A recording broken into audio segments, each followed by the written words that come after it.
Bəs cəza əməlin cinsindən, növündəndirmi? Allah adil hakimdir. Allah adil hakimdir və heç kəsi başqasının günahına görə cəzalandırmaz.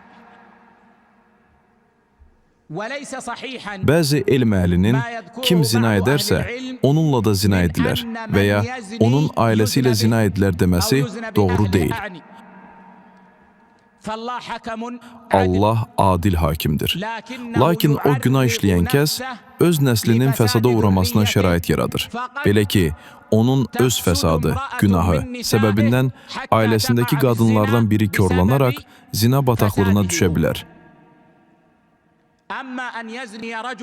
Amma bir kişinin zina etməsi və bunun cəzası olaraq heç bir günahı olmayan zövcəsi ilə, bacısı ilə və ya bənzər yaxınları ilə zina edilməsi fikri doğru deyil. Şəriətin qaydaları və ümumi dəlillər bunu rədd edir. Bəli.